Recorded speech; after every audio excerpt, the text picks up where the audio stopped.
In the tapestry of life, where every thread holds a story, America in black and white emerges as a haven for the voices echoing through the heart of our communities. In this podcast, we wade through the rivers of our collective experiences, celebrating the vibrant hues of change brought forth by the whispers of hope and the roars of action. It's more than just a conversation. It's a journey into the heart of our society, illuminated by the light of those daring to dream and do. Join us, and let your voice be the melody that guides us toward a dawn where every color finds its place in the masterpiece of our shared destiny. Together, let's paint a future brimming with the positives that dwell in our minds and the actions that shape our world. Good afternoon, ladies and gentlemen, and welcome to a special edition, a Sunday afternoon special here of America in Black and White, where we are coloring conversations on the canvas of America. This afternoon, our special guest is Mr. Christopher McCoy. Christopher McCoy is a rising thought leader at the intersection of health informatics, artificial intelligence, and equitable patient care. Currently pursuing his master's in health informatics at Morehouse School of Medicine, Christopher brings a rare blend of technical expertise and human-centered vision to the evolving landscape of healthcare innovation. With a background that spans biotechnology, laboratory research, clinical data systems, and project coordination, Christopher offers both analytical depth and practical insight into the challenges of modern healthcare. His work is grounded in a commitment of making technology more transparent, ethical, and impactful for patients, providers, and communities alike. As a current Emory AI Experience Fellow, Christopher is helping build interactive platforms that track and analyze AI governance standards across U.S. healthcare systems, ensuring that innovation is matched with accountability. He is also the founder of Intelligent Medicine, a content platform dedicated to exploring how artificial intelligence is reshaping clinical care, research, and health equity. Christopher's long-term ambition is to serve as Chief Information Officer, guiding organizations through digital transformation while championing data-driven, inclusive healthcare systems. His appearance on America in Black and White promises to offer fresh insights into the future of AI in medicine, the importance of ethical tech leadership, and the power of data to drive systemic changes. Ladies and gentlemen, Mr. Christopher McCoy. Hello, everyone. How are you doing? Hey, sir, how are you? Good. I'm just yesterday was my birthday, so I'm enjoying being 25, and yes, that's all I got Oh, going wow. on today. Man, well, I can say I remember when I was 25. I said, hey, I'm almost there to 50, a quarter of a century now. I say I feel like I lived a life, but not really. It just Yes, started. sir. So, is there anything you'd like to add to your bio before we jump into the show? You pretty much covered it all. Yeah, I'm the founder of Intelligent Medicine. It's a blog that highlights how artificial intelligence is shaping the future of healthcare.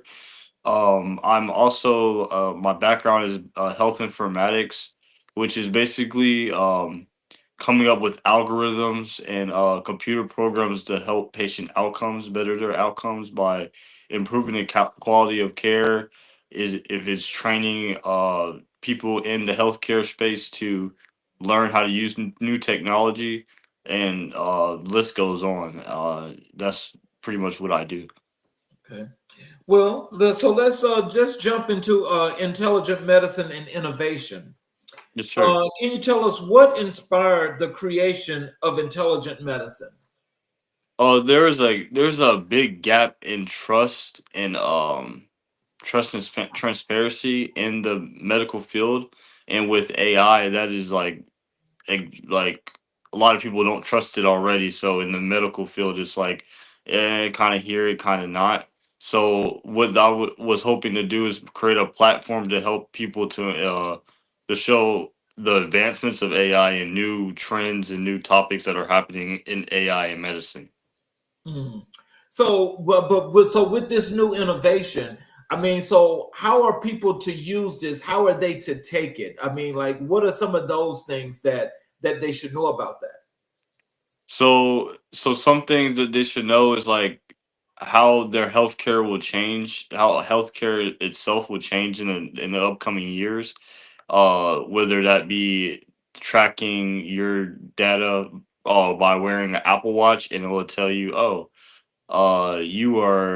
you're likely to have a heart attack soon. You need to get to the hospital, or you need to maybe go for a walk today because your stress levels are high.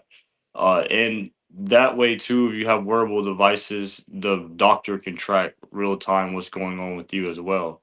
So in different things, whether it be wearable devices, it'd be telehealth, which is very up and coming, like in rural areas, especially where people can't get to a hospital quickly. If they combine like wearable devices and telehealth, that will help them receive better care overall, and they won't have to drive so far to receive that care. They can receive it right at home, essentially. For some things, maybe not surgery, but if Yeah. you like need a checkup or something, if you're wearing the devices or you have like the devices to set up a Zoom call like this, Mhm. you'll be completely fine with that. Other things that I have on the website is policy, ethics, like stuff like news that revolves around that, new current things, AI in clinical care, the future of AI in healthcare, and just or research that's going on in the field right now. And you can go on those, you can look up those by those categories on the blog site. So, so as intelligent medicine is going, uh, in your own words, could you define intelligent medicine? Yes, intelligent medicine. It's it's a focused on accessibility and community. It's like reporting the latest health tech headlines. It's to break it down to complex topics to more easier to read for people to understand, and it highlights ethical considerations, and it sparks conversations with readers or between individuals. Okay, yeah. So so as that, because that's really really good. But there's that one term that you use that really stands out to me, and that is communities. So in communities, as you were explaining prior to, so this would so primarily people in especially underserved communities. Can you tell us how does intelligent medicine help them that much more? So they can see the transparency on how AI can help them out, and they can educate themselves on how to not how to trust, but they can educate and be aware of the AI in healthcare, so they can build more trust within the healthcare community with like underserved people or people who don't maybe don't have enough money to receive certain type of care.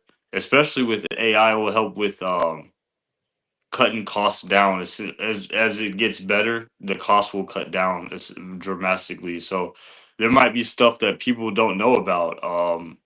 Some things is like if you get billed, if you're medical billing, you could ask AI, or there could be a program out there that you can put all your medical bill codes in, and essentially it tells you, oh, the doctor messed up on your billing. You shouldn't be billed for this. You should ask them to remove this, or essentially get rid of that. You should be billed like this, and there's something that they can bring up with their doctor, and they don't have to get overcharged for something as simple or little, or Mhm. feel like they're getting overcharged.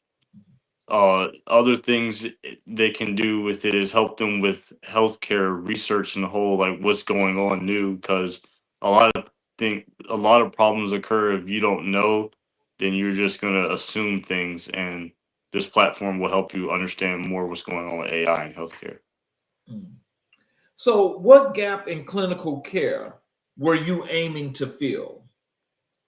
So the gap in clinical care. It's well, really just the problem is like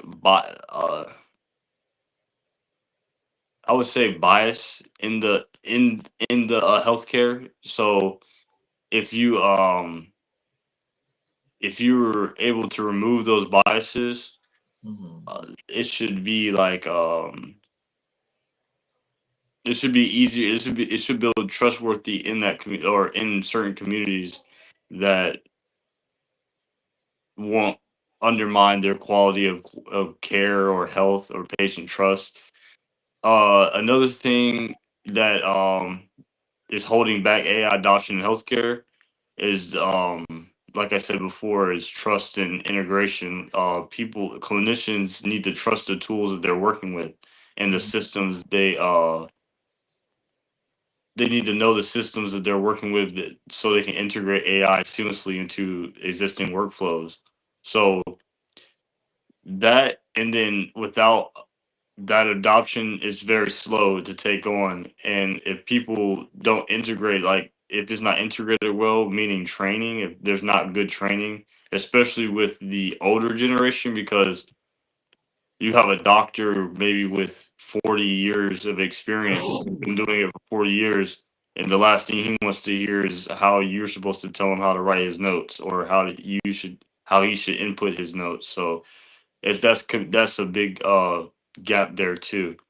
So just having that platform to where people can look and see, oh, maybe older doctors didn't know AI can help them write their notes or do text to speech. And it's on that platform, then they can decide if they want to integrate that into their clinical practice. So let's kind of like bring this like down to a lower level. Okay. And so primarily when you say when you're talking about the trust, I'm assuming that you're talking about African Americans and medical, and their trust in the medical profession or doctors, especially those that don't look like them, because there's always this fear of something happening to them. Yes.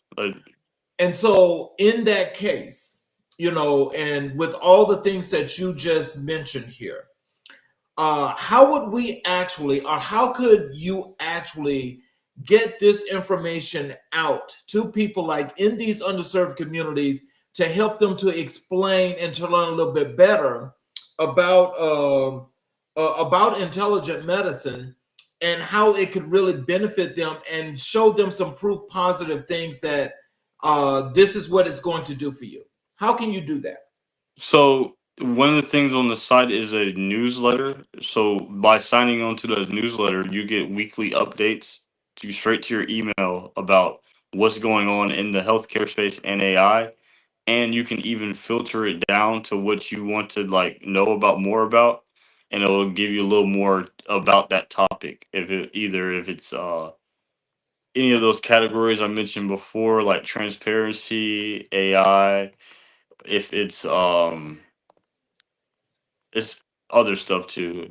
Like if you want to learn about more about what's happening in the drug fields with AI, you can put that down and it will send you based off your profession too as well or your role, information and what you can do, maybe some links if there's stuff that may benefit you, like say that you want to have this newsletter because you want to learn how AI is going to help with cancer patient care.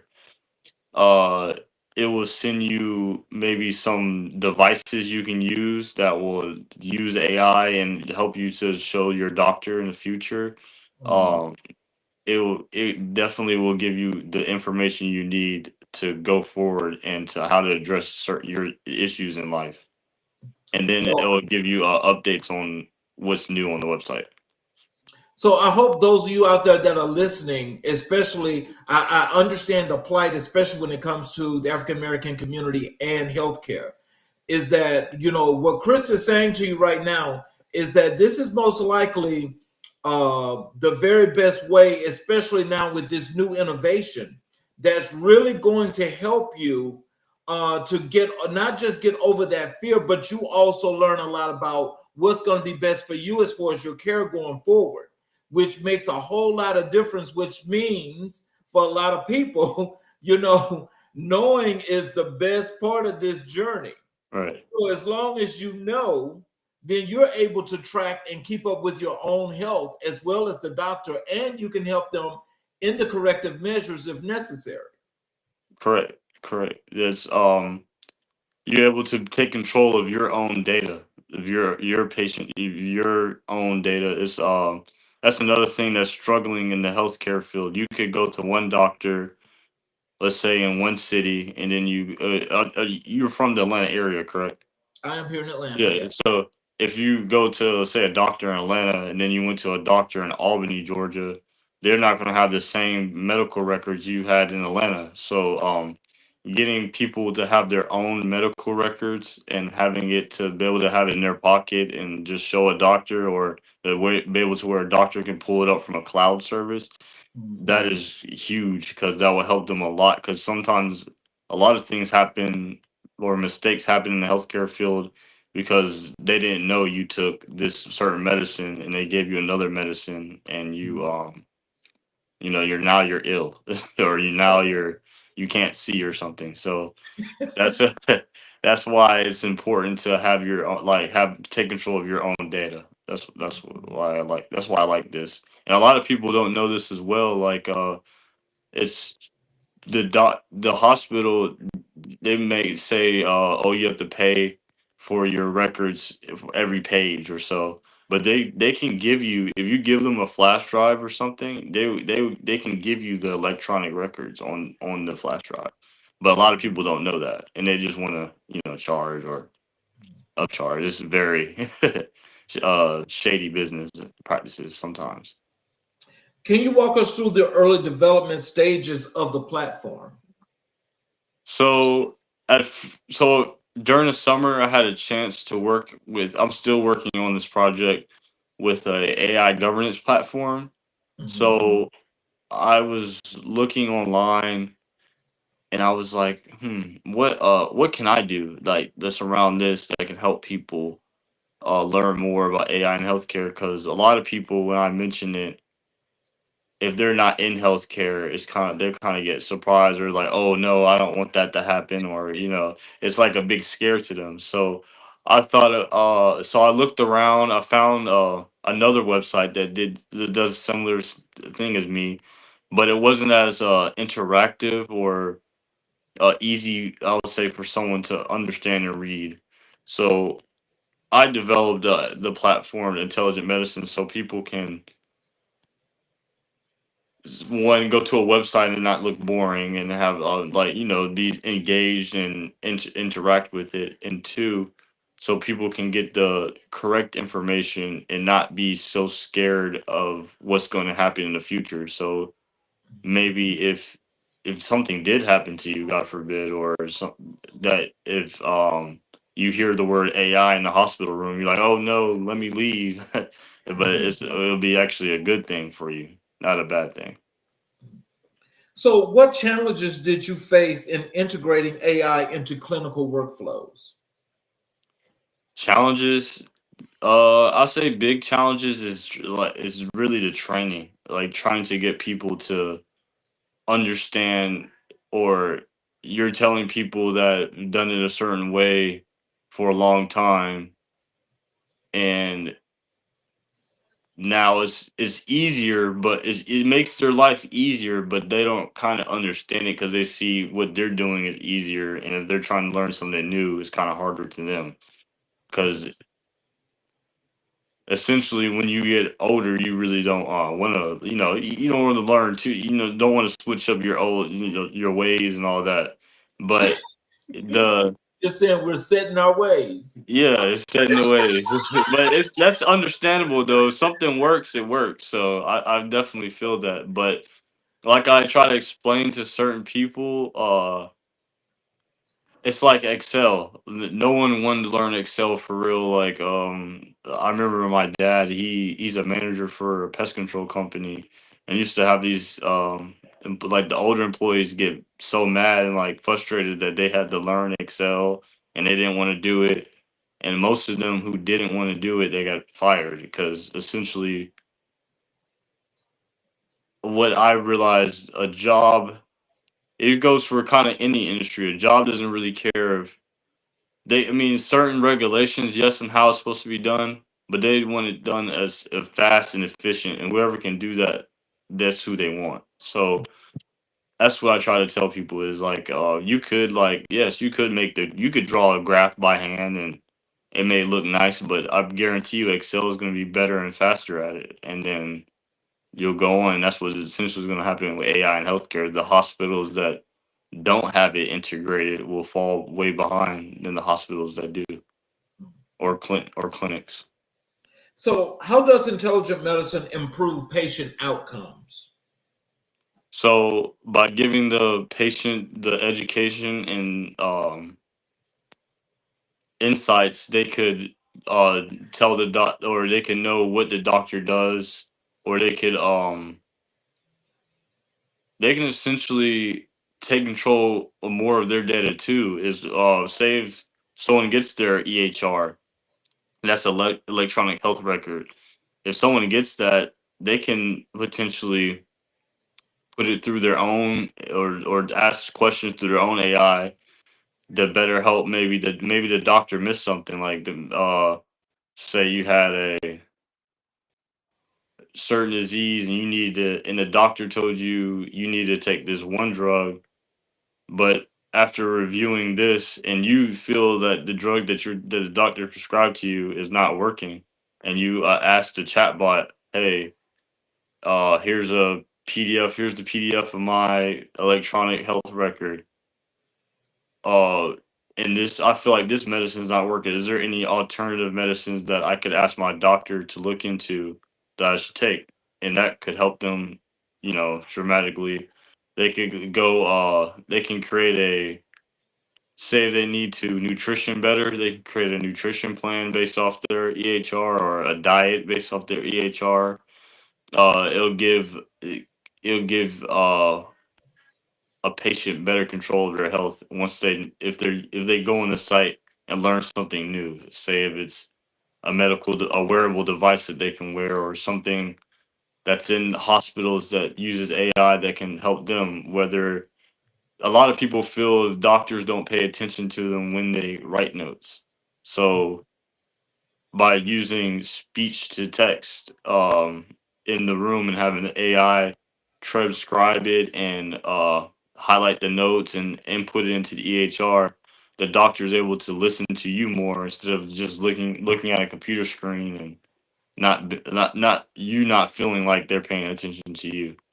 Mhm. So, what role does data analytics play in your platform?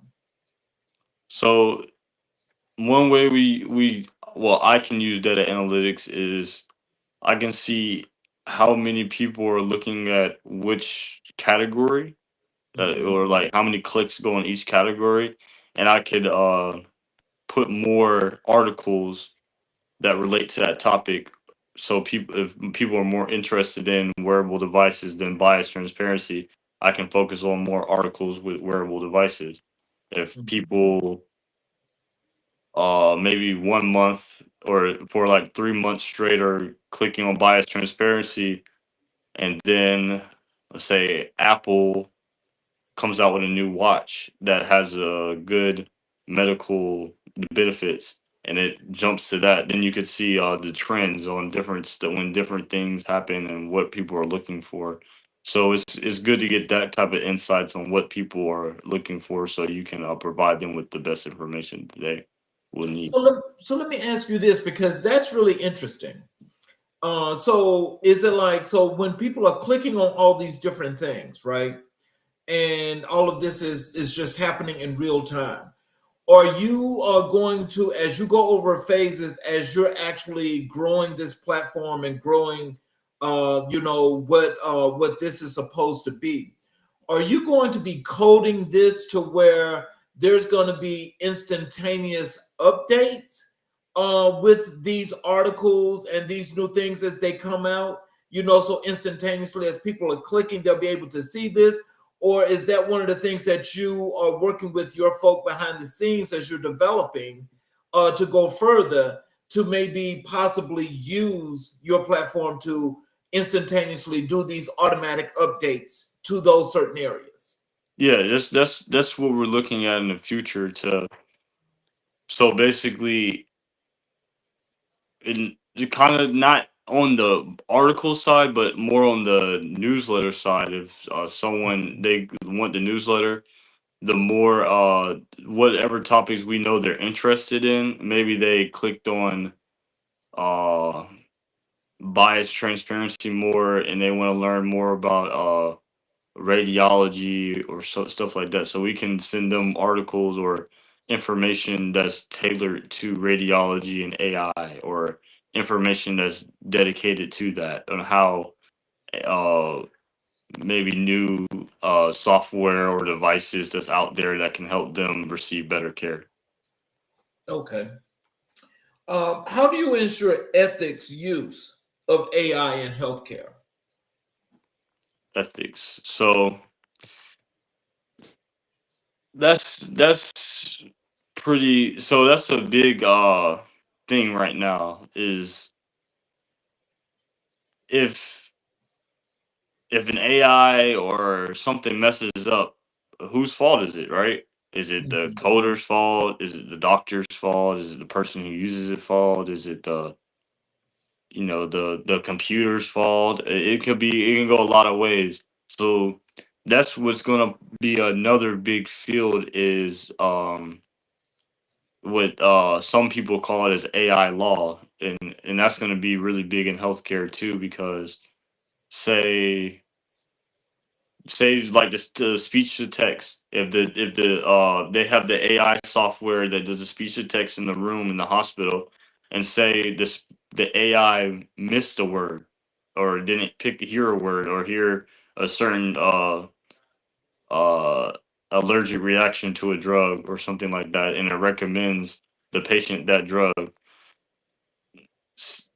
that would be a problem. And then whose fault would that be? Would that be the doctor's fault because he didn't speak up loud enough? Would it be the coder's fault because the system messed up? So it's involving those things, and making sure you're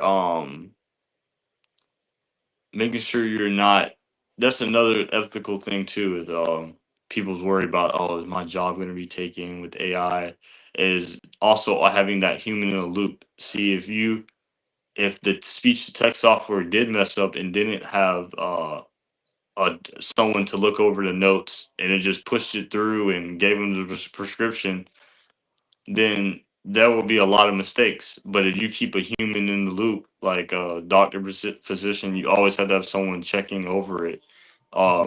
That way, it you it won't mess up, and you won't.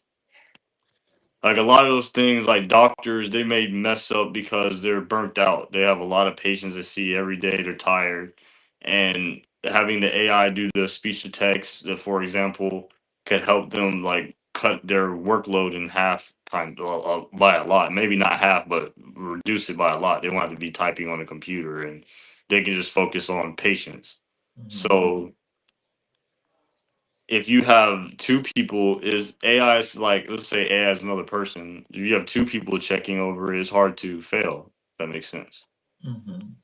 So I feel as if keeping the human consideration in like the loop of things, Mhm. and keeping like governance policy, like the basically the federal government will have to step in and make some laws to help make sure that nothing could go wrong like that. So maybe that's updating HIPAA, putting more regulations into effect that are updated with times now with Mhm. AI in healthcare.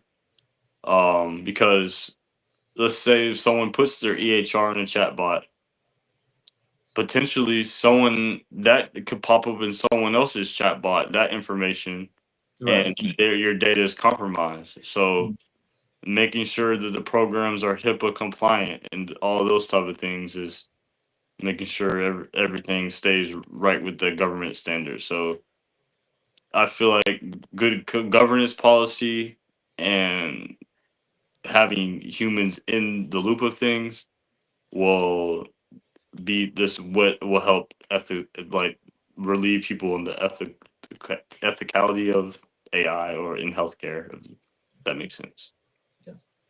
So, what feedback have you received from medical professionals? So my cousin, he told me that he really liked the website. It was very great. He's a radiologist out in Las Vegas. He says he uses it right now for like radiology updates, like updates that they could use, updates that he can look at that say, oh, okay, there's a new software out here that um takes an X-ray image and it can find the cancer. Mhm. Or there's new software that can tell you if you need surgery for your broken bones or what you need for the or recommendations. Um, my cousin is a psychiatrist. She uses it sends her information. Mhm. I had a couple of healthcare professionals that I work with. They're all signed in. I mean, they made an account with the intelligent medicine, and they enjoy it, and it gives them like one lady. She was old. She's way older, and she was really like nervous about AI and healthcare, and I told her about my website and she got on. I told her to test it out and she's like, "Oh, I really like it. It tells me information. I didn't know it could do this type of stuff." And like I thought it was like just gonna steal my information basically, and I would have my all my medical data would be or give me the wrong medicine. But I didn't know if you had a Apple Watch and it could track all your health and then it could send it to your doctor in real time and see and stuff like that. So, where do you see intelligent medicine evolving in the next 5 years? So I see it becoming an education platform where someone can go on and different software tools that's in a like that's used in healthcare. It'll be training videos on there that they can go on and watch or how to videos to how to make a EHR template with AI or how to use a certain software or app that has AI in it to better help your practice.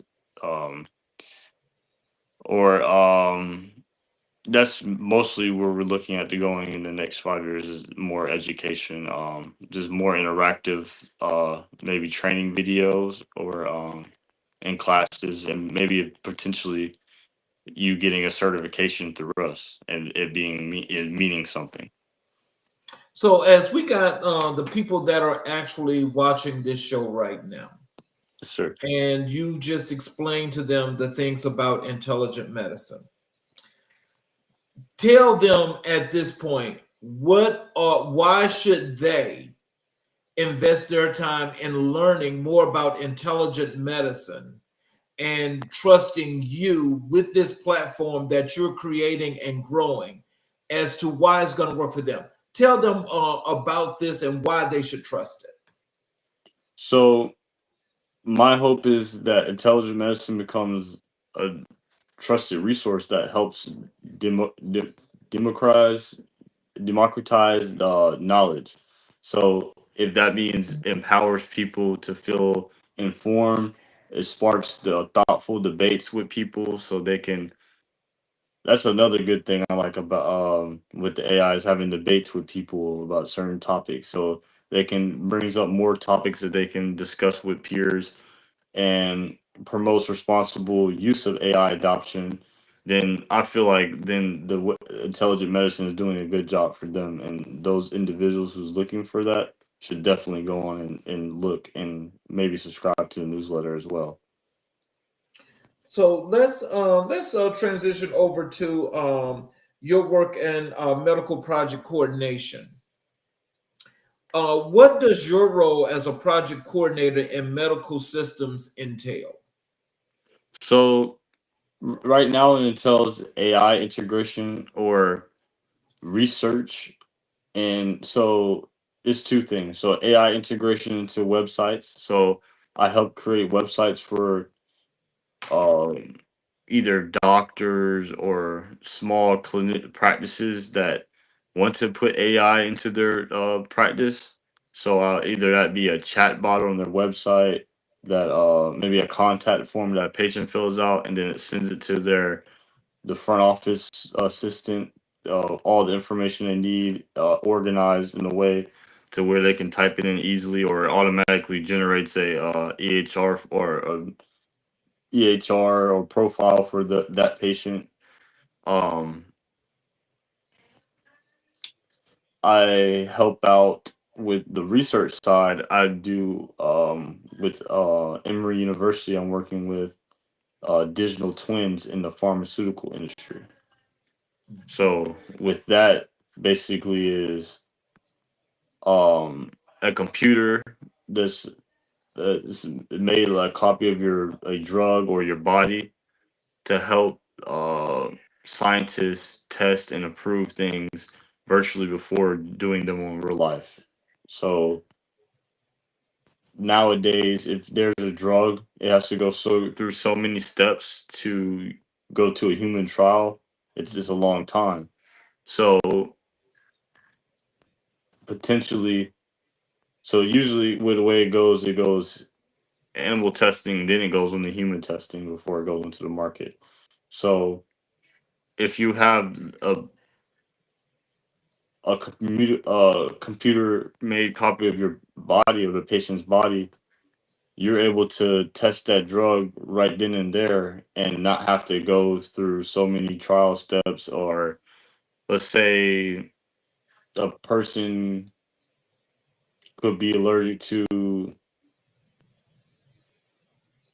let's say, 30 milligrams of Percocet versus they can take five, their body can handle five. But the doctor doesn't know that for real. They just give them based off other experiences. But this goes off of your DNA, your body, everything that pertains to you. Is nothing, no other people, no other people will affect you. It's not going off what the last person they saw, had, or is going off what your body needs or is tailored to your body. So it sounds like what you're saying is this is more customized approach, meaning that as they're able to scan your body, everything is based on what they have as to that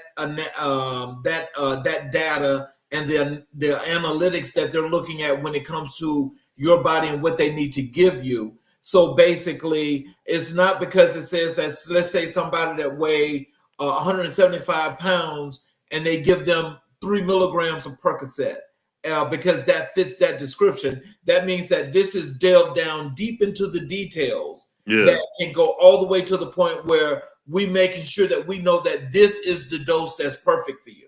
Yes, to the exact milligram. This is perfect. You shouldn't take this, or you should actually take this instead of this. So the that's the ways that the digital twins or digital twin project can help you, and that goes into along with the category of personalized medicine, which will be relatively a big thing in about 10-15 years, which basically the doctor will know exactly precisely how to take care of you and how to treat you. You would know if you kept, let's just say, example, you was eating chips every day, Mhm. and um, you did a DNA test and gave them your DNA to do the personalized medicine.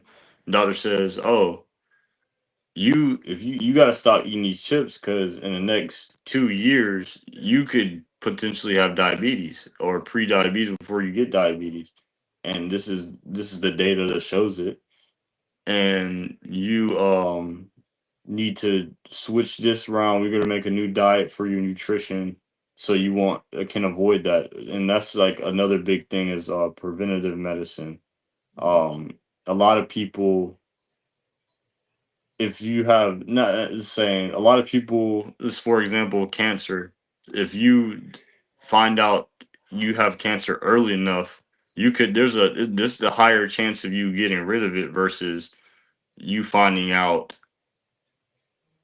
like months before you know going through stage 4 cancer. So that's that's that's a way people can use personalized like so if someone had like I said cancer, they can know, okay, I have cancer now, I need to do this to get rid of it. Or even it can go deeper to where, oh, if I don't change my habits or how I live my lifestyle, I'll have cancer in the next certain amount of years, and this is how I can change my lifestyle to not have it or not go through this. So, how do you manage cross-functional teams in high-pressured environments? It's tough because you never know what's going on with another person, and my thing is, I feel like if you start to show like stress to other people, then they will start to get stressed out. Like it's kind of like they feel the same energy as you, so they're going off your energy. And if they're looking up to you as a leader and you're showing it's okay to be nervous, but if you're showing that you're nervous and you're stressed out and you're not communicating well with people, then it's definitely stuff is not going to get done, and people are not going to want to do the stuff that's needed to get done. What's one project you're most proud of coordinating? So right now is the when I worked for Emory, it was very cool. I'm still working on the website, like maintaining it and stuff. But when I first did it, it was nice to work with a group of individuals that are, one, very smart, and two, is very diverse. It was a lot of different people from different cultures and different backgrounds. So seeing us be able to come together to put out a website within 6 weeks is very impressive, and um I really want to give them a shout out too as well, that they did a very good job and with communicating, with having everything that need to be done by the deadline done. There were certain parts where we had trouble like making the interactive map, and we had to keep trying to figure out um how to code basically a side by side view, or code to where you click on a state and it pops up a description of what's going on in that state with AI governance. Like that's how many standards to have, how many hospitals in a state. Is this a good state for AI laws? Those certain type of things. Also with the NLP, it was basically and data collection is sourcing using web scraping to source. We sourced over 12,000 PDFs. Then out of those 12,000 PDFs, we had to create more Python scripts to filter out irrelevant. So one thing during the web scraping is when we used AI. AI can mean a lot of things, like American Indian. It can mean artificial insemination. It can mean Air India. It can mean a lot of different things. So we had to create Python scripts to essentially filter out the irrelevant AI words or words abbreviations out of those that are in those PDFs. So let's say the PDF said AI in cows, but really is meaning artificial insemination in cows. So the PDF's about that. So the Python script will go through the whole PDF, like look through it, and if it found the word artificial insemination, It was to remove the PDF out the group. Mm. So we made this whole so in the future, what this will allow us to do is when we do another web scrape and we get new documents, it would like we could put it through these Python scripts and knock out the workload for a manual review. Mhm. If that makes sense. Because then we'll like out of the 12,000, we're now down to about 700 documents that we found. So it gets more narrowed down as you go through, and then we can look through the 700 manually at the end of the process to make sure it's correct. So, how do you balance administrative oversight with clinical priorities? So the way I look at it is how is the patient going to benefit, or is it going to affect the patient care? So if administrative duties outweigh the clinical duties at a certain time, like if someone needed. So okay, if it w- I can work in two areas. So if if I had time and someone wanted the AI chatbot on a website for the clinical practice, Mhm. I could. But what if someone else also wanted me to test this medical device? I would prioritize which one would need more focus on, which would be the medical device because it's actually going into someone's body, and you don't want to be responsible for anything. So to give good data on that, or if I have more of administrative work, say if I had to do a review, data review, I would do the I would focus what's more going to benefit the patient, which is testing the medical product and making sure it's being able to be used for the patient individual, whoever's it going out to. Mhm. So, what innovations have helped you have you helped implement in hospital systems? So so far, just chatbots on people's websites. So that's well in my business, but for like as in contract work, I have made websites and developed software programs that essentially help the doctor not have so many administrative tasks. If that's taking notes, or if that's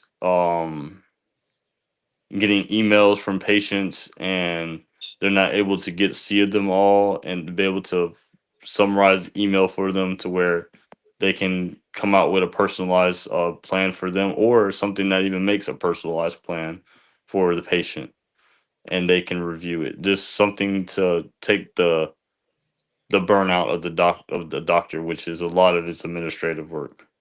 Mhm. So, how do you approach improving documentation and compliance? So the big thing with that is being HIPAA compliant or staying. So a lot of electronically. So basically, you got to have a key focus area on cybersecurity, Mhm. because that will be. I'll say that's the downfall. That's the downfall of like a lot of like systems in America in general is outdated technology, which can lead to stuff being hacked, malware on it, ransomware. So if you're able to have good cybersecurity within implementing these things, then you should be in the um green zone clear. Okay, what's your strategy for navigating healthcare bureaucracy? So my strategy is to, I would say, educate as much people and advocate for as much thing. There's a couple of things I advocated for this year, which is the Match It Act and the Patient ID Act. and those bills will essentially help patients um have their patient data secure, if Mhm. that makes sense. Yeah. So, how do you measure success in your coordination efforts? So I would say the way I measure my success and like like the way I coordinate things is how much stuff I get done. I guess my productivity. If I'm getting a lot of things done, then I would say I would feel like, good. It's successful, good. But if stuff's not getting done, I feel like, oh, this area is lacking this. I need to focus on this and get this done so it can be 100% completed. Um, One of my favorite books, I forgot the author, but it's the Seven Habits of Highly Effective People, and that's the number one habit, which is productivity. So that's what I try to do, being productive So, as possible. are you measuring this in a qualitative and quantitative measure, or is it just one of those over the other? One of those over the other. If it's let's just say I have a lot to do, and maybe you have to put some like stuff I want to do aside, then I would pr- put those into account and just not, I would say, like, disregard my needs, but just make sure the work gets done, because what I've what I'm doing, I realize, is not just affecting like an average person, is affecting like a patient or people who want to learn about AI. So I don't want to be like, the if something's not done or something's not and it's my fault, then that's my, reputation. So I don't want my reputation to be bad in that aspect. What advice would you give to aspiring healthcare project managers? Um, One key advice I would definitely give, if the job market is crazy right now, and you, instead of, like, a lot of people say, "Oh, I can't find entry level work," I would say find stuff that you can do projects on that doesn't require you working. It could be volunteering at your church, or making your own projects at home. That counts. So everything counts. So if you if you want to do something, let's put your mind towards it. So if let's say if you do want to get in AI in healthcare, I would start by going on YouTube and learning different stuff like neural networks and machine learning in healthcare, what's supervised learning, what's not, versus unsupervised learning. Just these different type of topics, especially if you want to like start somewhere, I definitely would say YouTube, because maybe you do want to start, but you don't want to pay some money for a course. YouTube will get you there good enough to where, if you actually like what you're learning, you can be like, okay, now I want to take this further, and I'm going to pay for the course and get a certification in this. Or you can learn, say you don't have enough money for a tutor, you can potentially even use a chat bot to say, can you find me YouTube videos that will help me learn more about um, machine learning, and please find videos that include projects that I could do. Mhm, And you essentially, will learn and be able to do projects with that for free. mhm. So, how do you stay grounded while managing complex medical operations? Um, a lot of coffee, honestly. But I would say one way that I stay is just scheduling. Be able to have a good schedule. If you having your stuff like on, I find it, if I actually focus and put this stuff on a schedule and have it on a calendar, I'm able to know, okay, I have this meeting he then, and I can tell this person, oh, I have a meeting today, but I can see you this later on, or I can make time for myself. I know what's going on versus I really don't know what's going on. In a day it happens, someone's like, oh, you have this that's supposed to happen, and this is going to happen in 2 weeks and stuff like that. And now I'm kind of behind, and everyone is not every well, some people, yeah, if you want, like, if you have a business and you just say you had a deadline of 2 weeks from now, and you tell someone like 2 days before you need help, like, what's the chances of them being able to help you versus you told them 2 weeks ago? So if you're able to like schedule in good time management, I feel like you can handle those high stress environments. Mm. Let's transition over to your laboratory research and scientific inquiries. Okay. What drew you to laboratory research initially? So when I was younger, I used to like these tests with genetics with these with quail to see how long it would take for me to breed in a gene that basically essentially makes an egg blue. And that was kind of like my introduction into gene genetics. And then I found out about biotechnology, which is the manipulation of organisms to benefit mankind.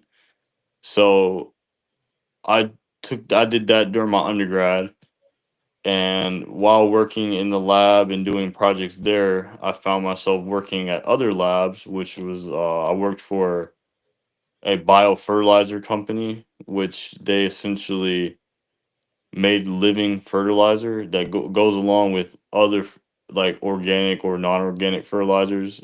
But this fertilizer kind of helps the microbiology in the soil, so your crops will grow faster and healthier at a better rate than just fertilizing it, just the plain fertilizer.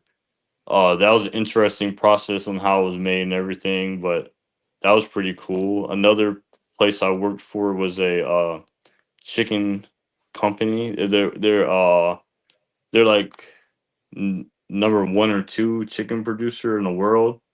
It's called Avagen, and I worked in the laboratory for them, and it was cool to see like the different bacteria and how to find the different bacteria in certain objects, because they will come, basically we were the lab, so people will go out and swab the chicken houses every day, or either chicken houses or whatever that was around the chickens, for salmonella, to test to see if they had salmonella, E. coli.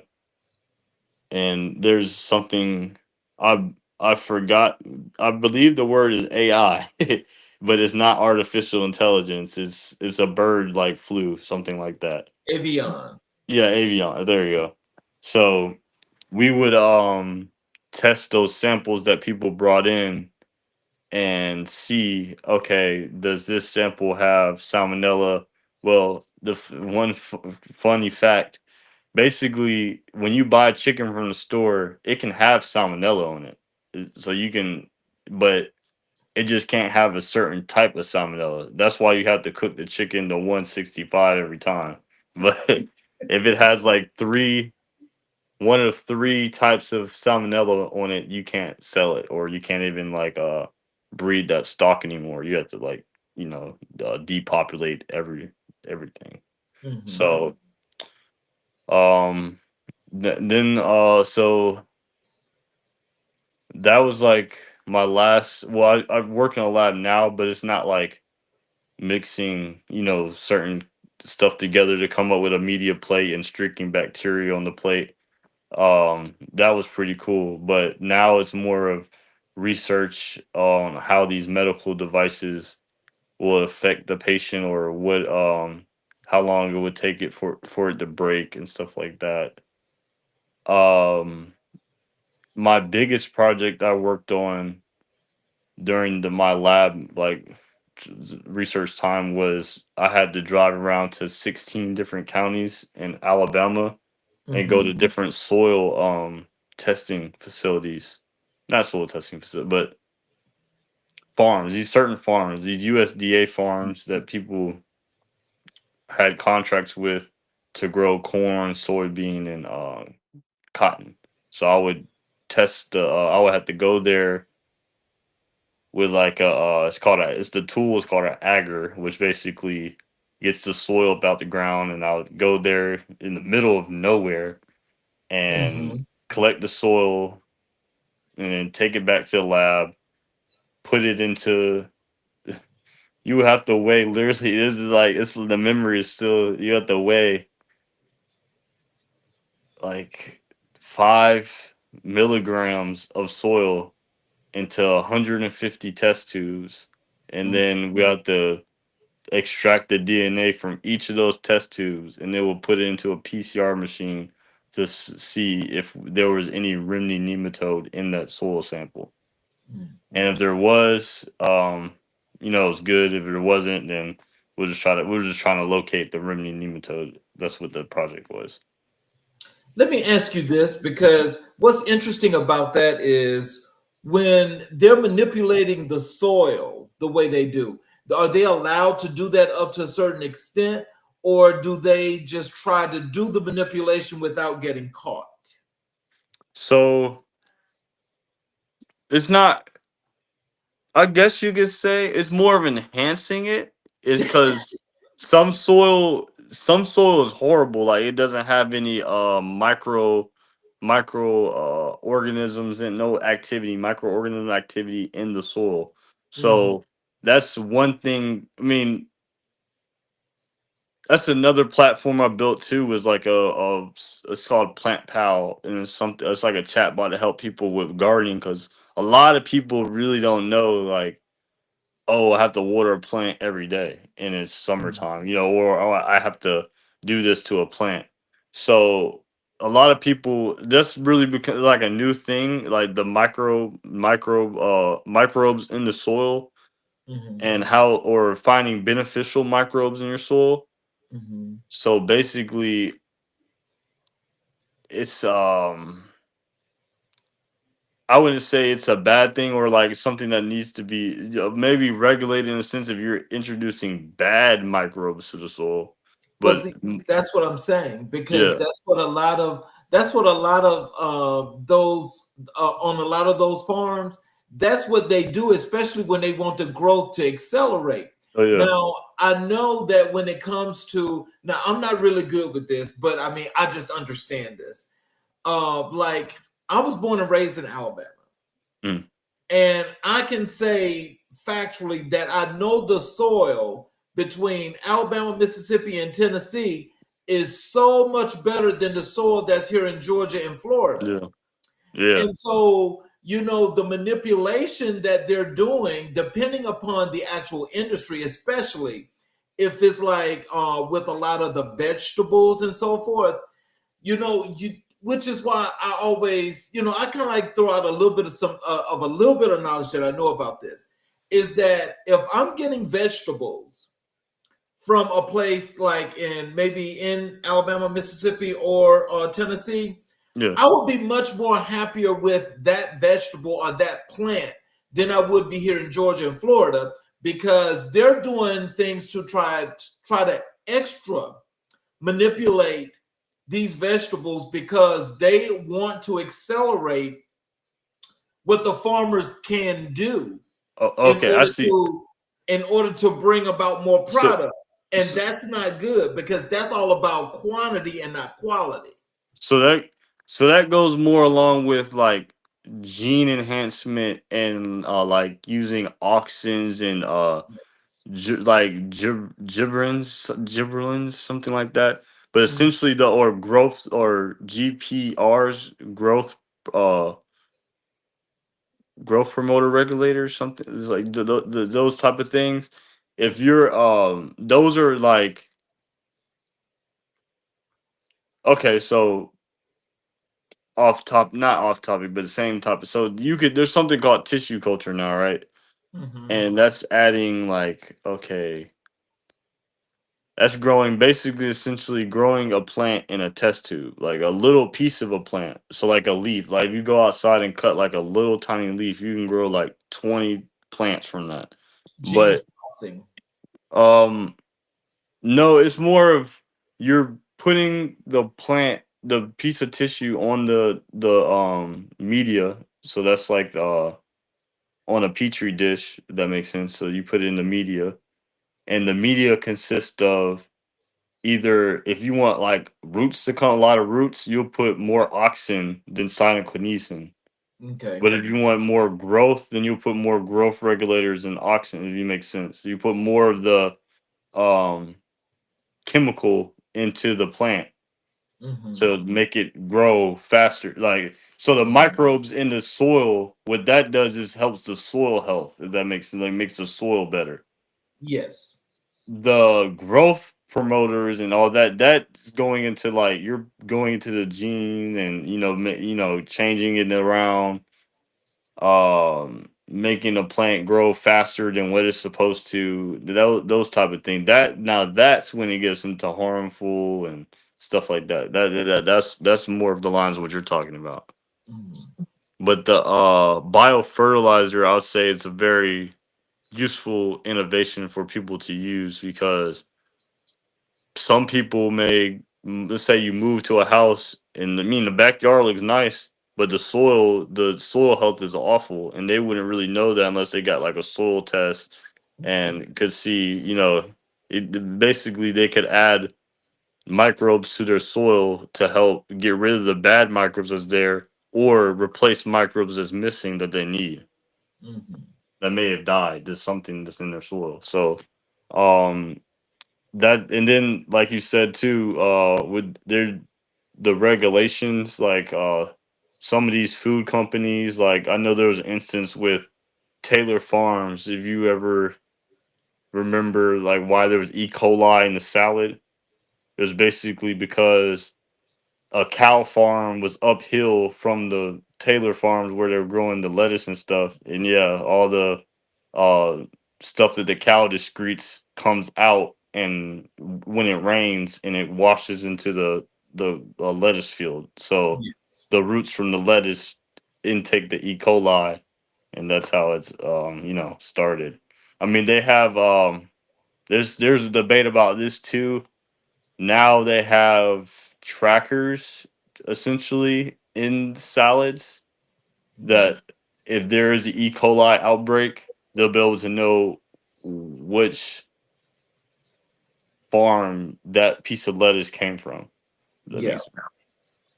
Yeah. So they can clean out the whole thing and do better regulation on it. But my sense, they definitely need to make laws, that more laws around GMOs and stuff like that, because this it's a big business around that too. If any of you guys have time to research Monsanto or Bayer and stuff like that, you'll see like, okay, even when I it's crazy, like even if you want to go and start a garden at home, you're more likely to have a GMO plant, because like a lot of stuff is GMO now, and it's Yes. hard, and it's like hard to replace. Even if it's grown organic, it still can be a GMO. It was just grown organically. You know what I mean?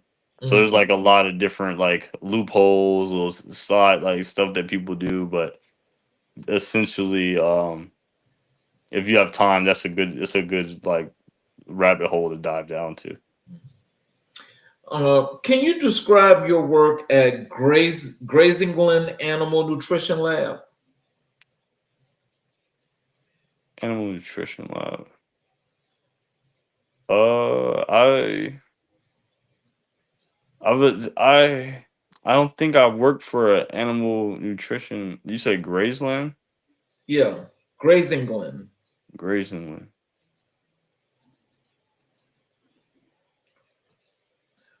Well, wrong research. Yeah, Wrong. wrong. Trying, trying Probably to wrong. trying to get a good question here, but okay. What was your research focus regarding carbon sequestration?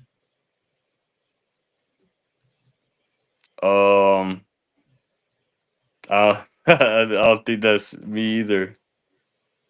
I I took a class about like carbon in plants, but not.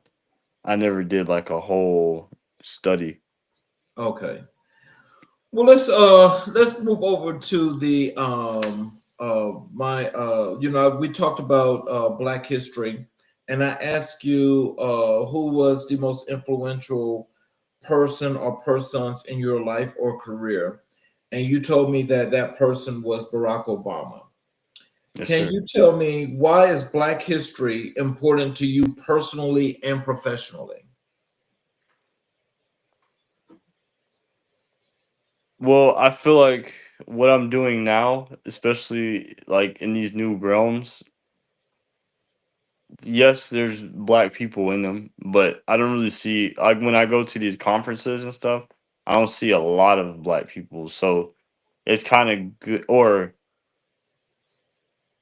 I say the majority I see a lot of is like black females, but I never see a lot of black males. If there is black people there, Mhm. not saying that there's like none or, but so the way I see it, if I'm in these new fields, I'm kind of creating a a path for other people to follow. So I try to be as transparent and open on how I'm doing certain things and how I and how important it is to have a positive role model to look up to that will help you like go forward, because maybe sometimes you may be, especially when you get older in life, you may be going through something and you need advice from outside person looking in. You don't need the person in your head telling you, oh yeah, you're doing all right, you're doing all right. You may need someone else to tell you, oh, you maybe you should do this instead, or something like that, and you could take that into account and choose to go how did you go with your life as you will. But I feel like in the black community especially, there's not a lot of, there are leaders, but there are not a lot of like influential leaders nowadays that are doing a lot of things with like tech and stuff like that.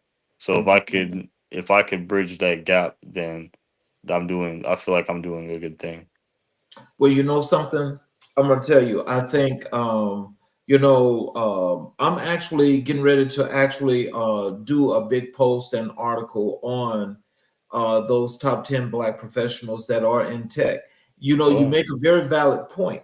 You make a very valid point because when it comes to the tech area, that is an area, and I'm saying this hands up, is you're right about one thing. That is an area that's so hard for people that look like you and I to get into, yeah, and there's a preventive thing that's actually trying to make it that much harder. But those people that I'm actually getting ready to write about, mhm. I mean, they are known. Oh, But the thing is that with them, as large as they are, is as wide as they are, there's still people. A lot of people just don't know that they even exist. yeah, exactly. It's kind of like if you don't know, if you're like not Bill Gates or Elon Musk or something like that, then it's like it's like you're not really known in the tech field. But there is a lot of black creators of certain things that you would be like, oh, I mean, I didn't know a black guy created, but he did, and it's not as Bill Gates and stuff like that. So, but the thing I look at with them is they were when they were coming up, they were in those new fields like Bill Gates. There was no there was no laptop when he like was a little like young, but he was, I would say he was put in a position to where he was young, one of the first youngest people to deal with a computer. So he was able to innovate when he was young. So I like commend all my fellow like African American like peers and all to don't be scared to do something new, because you definitely will be like it's a forefront of something, so you'll excel in it and just try to educate yourself as much as you can about something and apply it to how you can monetize it or something like that. Well, I'll just tell you this: as you do some more work and some learned knowledge on Bill Gates, I think you'd find it to be appalling Yeah. to Yeah. know to know to know how Microsoft came to be. Oh yeah. Yeah. Yeah. It's definitely like, shady. It's shady everywhere. But that's why I want to like tell people to don't you take what someone else did, but you can make it better, and you could like essentially right there like, okay, so what Bill Gates is like, right, so what Bill Gates is the like known guy from Microsoft, whatever. There's nothing stopping you from making your own company and going like trying to push it to being his competition, or Yeah. him coming up to you saying, oh, I want to buy your company, or something like that. So, and that's done a lot. That's really what's done in that space. The tech field is bigger companies buying all these smaller companies that you don't never even heard of, and they integrate it into their company. And Yes. so like that's a like well, it's not like this, but I met a guy when I was I'm part of the National Leadership Honorship Society, and I met the guy who, the Waymo cars in Georgia. Mm-hmm. So basically, he's the CEO of that or that field in Google, or that department in Google. So he and it's a black guy, and Mm-hmm. you would never, not like the average person would never like, oh, CEO at Google or something. You think he's not black or whatever, but he's there and he's doing well, and he has a book that's out that helps people to start businesses with AI. So, Mm. and he's created a whole bunch of other tech startups that you would never, you'd be like, what, you did that? That's cool. Like.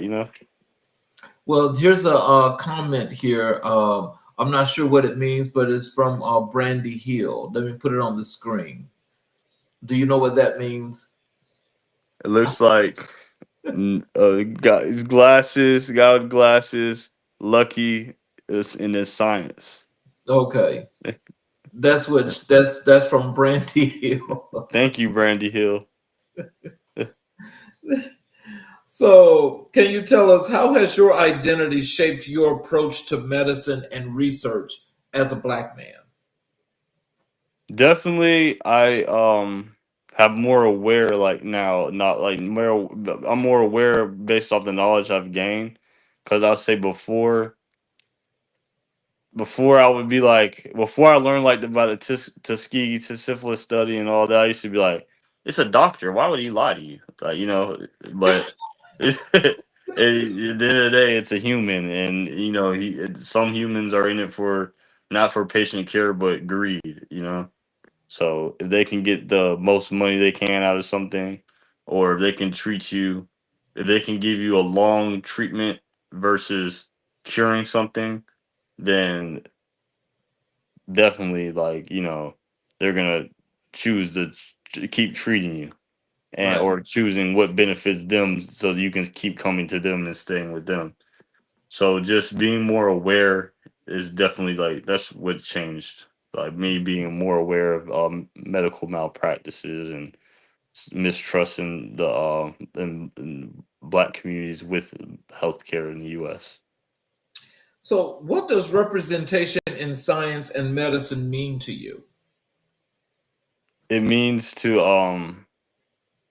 basically it means to innovate, like make something new, like all the great scientists, well, some shady, but all the great ones, they invented something new. That's how they changed something. So I feel like science and technology is the way that you change a society, or a society changes based off that, especially technology now.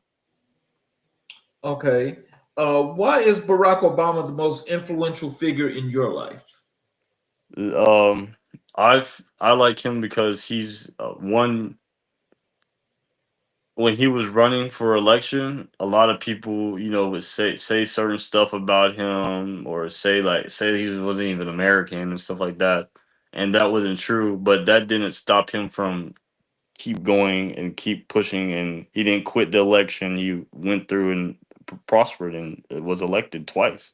So that's what I like about him. He did never give up in the fight, and that's what I try to apply in my life, just to keep moving forward and never let something, someone say, "Oh, AI can help hurt, you or hurt certain people," and I'm like, well, if if if no one of the people that if my community doesn't get involved into it, then we're just gonna be behind.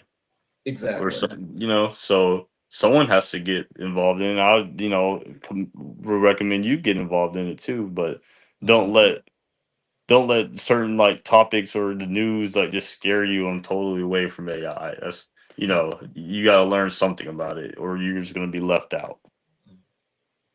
How did Obama's presidency impact your career trajectory? So I would say it gave me it gave me it was it allowed me to look at like like him and his situation and say, oh, a black man, like it does mean, yes, there, stuff that, you got to be aware of being a black man, but him being the president put in my mind, oh, a black man could do anything, and that's what I'm going to do, be able to do anything. So if he can become president, I can become whatever I want to do, you know? Mhm. So, What lessons from Obama's leadership do you apply in your work? so a lot of just the way he communicates to individuals. I feel like he has very good communication skills, and that's what gets him to go a long way. And that's how I feel like that gets you a long way in life with anything communication. Mhm. What lessons from Obama's? Oh, well, no. Can you share a moment when Obama's legacy inspired a decision you made? Yes. So I remember there was an instance where in the news and everyone was talking about Obama and how he wore a tan suit and how it wasn't like, it wasn't the right norms, Presidential. yeah, presidential, or it wasn't clad or whatever, but he didn't care. He still wore you know, he set a new trend, like a new thing in politics to say like you don't have to be like, wearing the black or navy blue suit every day. You can be different. So that's what I truly took from that. And people you could be doing something good, but people are going to take any little thing and try to make it bad Mhm. that you do, especially like haters and stuff like that. So basically what I learned from that situation is don't let the haters influence what you do. So, how do you mentor young Black professionals in STEM and healthcare? One way I do is I try to talk to them about what they want to do in their life, and how what ways they can do to you know build themselves up to meet that goal.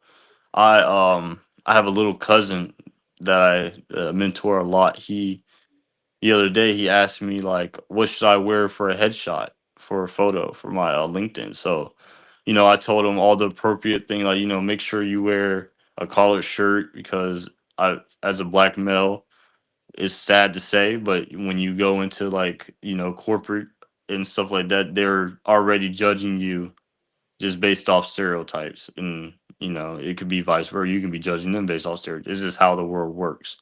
And so, but what you can do is you can eliminate that by going against the stereotypes. So when you get there, it's like oh, like like, oh, this guy, he's cool. Like he's not like, I thought black people were like this, but they're not like this. Like that's just that was stupid of me to think that. So Well, but this you know something. I mean, when you say that, now let me just say this, because I think a lot of times, people other than people that look like you or not, they overplay that. And when I say yeah, they overplay that, it's because it's always felt like you have to come up to the standard to look like others rather than be you. right, And so my thing is this. It's like, in knowing who you are, and if you're going into that environment, then yes, you are going to have to be adaptable and flexible enough to fit into that environment, because you have to understand what's there in that culture. right, So right, now, when setting a standard for our own culture, a lot of times, you want to always be professional, right? right. But you don't have to always run around with the stuffy suit and tie. Yeah. Like the shirts that I'm wearing, like this shirt right here. I always say, like, especially when it comes to doing this show, especially, we are definitely professional, but you do not have to come on here with a shirt and tie. Yeah. But you do have to have a collared shirt. We don't do t-shirts. You know what Yeah. I'm saying? So Yeah. it's still the professional casual. What makes you think, can you tell me, why do you think that for what another culture has set as a standard, that people feel like that's supposed to be the standard of the world? Why do you think that's the case? Because I would say, because if a certain group, like, has a lot of power and control over one area, and you're trying to get in that area, in that space, so you can, like my mom says, like I had braids before, but I'm most likely probably not gonna get braids again. This is when I was younger, but um she'd be like, you can cut them, but but the you can cut them, but the trajectory, like, once you get the job, you will have success, like, if that makes sense. If you cut your hair now and you get the job, you can grow it when you get back, because then they'll know you. So it's it's because, like, people, they have that control to tell you, you could be the smartest guy in the room, but if you, I guess, look a certain way to them, then they can, like, prevent you from having your dreams go on. Let me say this to you, because I definitely know where you're going with that, but I'm going to tell you this. I think when we, as Black people, especially Black men, when we start going through that code switching phase, that becomes a permanent thing that gets stuck in here, which means you lose yourself. Mm, Because when you lose yourself, then you're always on a different trajectory that's way on the outside, that's way out the norm, that's not even close to where the people are that you're familiarized with. Because once you start doing that, your whole life turns into a lie, because everything gets to being about switching that code. And once you start doing that, you'll never come back, which is why we actually see that with a lot of people that look like you and I mainstream right now, is that identity, your camera's off, is in that identity, they've lost themselves.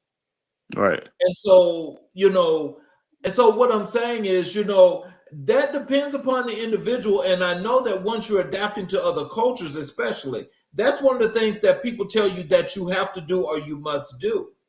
But now, when you think about that, you need to think about that long term, because as you continue to switching codes like that and continue to have to adapt to this, that, and the other, that becomes a thing that's stuck in you that you are always begin to follow, and that's what your life becomes, which Oh, is yeah. not you but somebody else. Yes, I took that very much in consideration, but I would say one thing that kind of sets me apart from a lot of the like a lot of individuals like that, because I definitely come across that, is one. I went like I go to several I went to Alabama A&M, and I go to Morehouse School of Medicine right now. And I say Mm-hmm. one of the benefits of me going, because I didn't go to a black high school or something like that. I went to a school. I went to a school in Alpharetta, so Mm-hmm. it wasn't like so when I went to A&M, it was like a total different environment. So I got to see, I would say, the other side of life, which I didn't understand before, but I totally understand now. But in that environment, I don't like say, okay, cool, I'm in this environment, but I'm very selective of who I talk to, that as I go there, or I hang out with after work, or I don't surround myself with the same people at the job than I do. Like, I keep it totally separate. Like, work is work.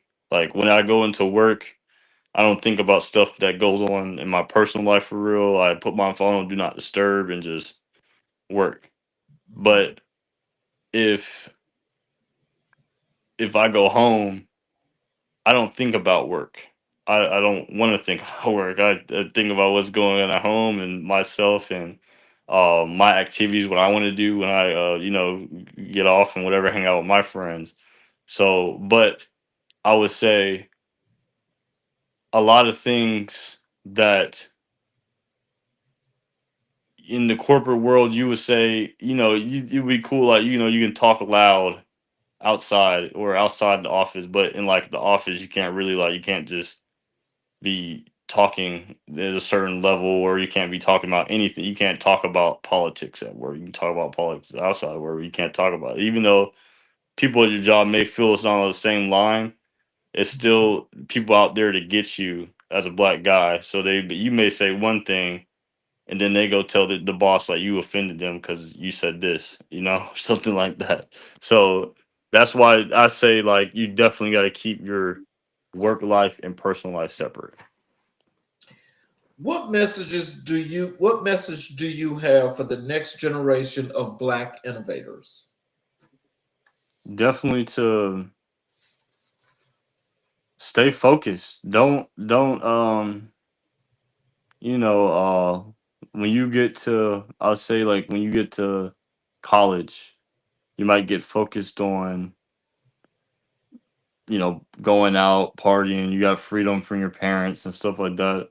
Just stay focused, because if you get off that path, and you get on another path, it's harder to get back on that path of studying and education, because life is life. Like, once you if you get to the world and start having kids and more responsibilities, the like school it will get you some money, but it's not going to get you money right here and right now, if that makes sense. That's for future. So if you're not focused on what you need to be focused on, then you're just essentially setting yourself up for failure. Mm. So you just need to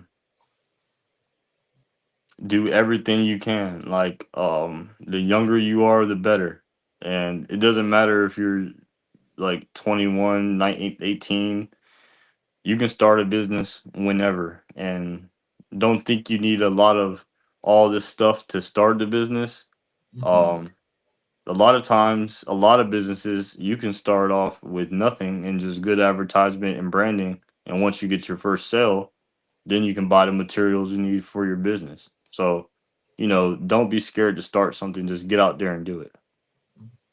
And final question for you.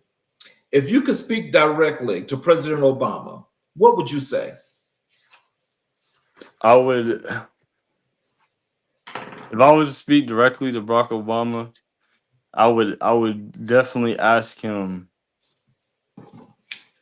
how it felt when he was the first time he was elected, when he was at doing the oath to take office, like how he felt like as a black man that all these odds are stacked against you, but you succeeded and you are right now about to make history taking over, America. And then two is how do you stay so even in crazy situations, how do you still remain so calm and speak so polished? If that makes sense. Hmm.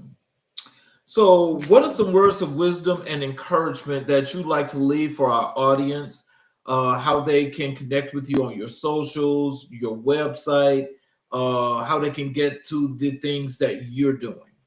So I would definitely say like I said before, don't be scared of AI. I would learn as you don't have to go crazy in depth. Just watch some YouTube videos about how it can change, or read some articles about how it can help you in your life. A lot of things that people don't realize is basically like your own personal assistant. So you can have a free to $20 paid monthly virtual assistant that can do anything, pretty much a lot of stuff for you that you don't need to be doing, if that is like adding stuff to your calendar, um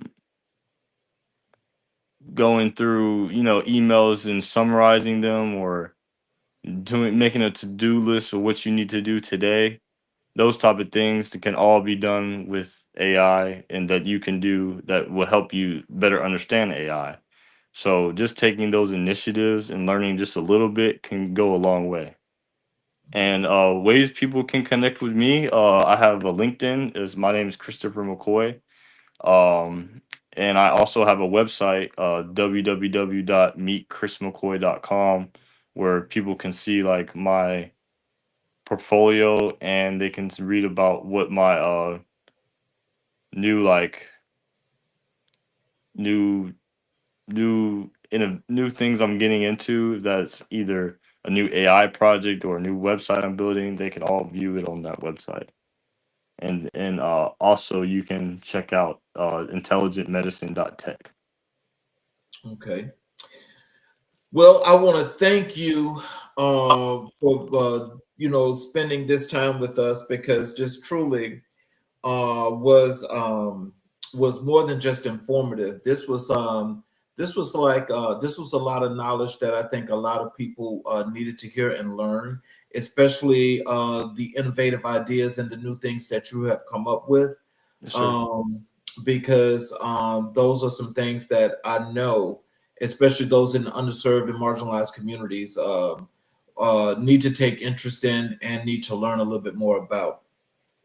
Also, there were some parts of what we were discussing that I definitely would love to track the progress of where you're going, because I definitely would love to have you back, as we're doing next season now as far as our bookings. But I definitely love to have you back to learn more as to where you are with your new phase and how things are progressing, because Sorry. this is really something else. And as a matter of fact, when we're done with the show, I need to chat with you for a few minutes after that, if that's okay. Okay, yeah, that's perfect. And I was gonna say thank you for having me and giving me the opportunity to come on your platform to talk about these issues, and how AI can help people in healthcare especially. I really appreciate you allowing me to voice my opinion. Yes, sir. And for those of you that are watching the show today, throughout all of our 8 channels that we're streaming live on, I want to thank you for watching this show, but also I wanted to give you guys the opportunity to learn that there are an enormous amount of things that are available and at hand, especially for those of you that are in the marginalized and underserved communities, that you could take heed to, that you can learn about, and something that can also help to make your life that much better.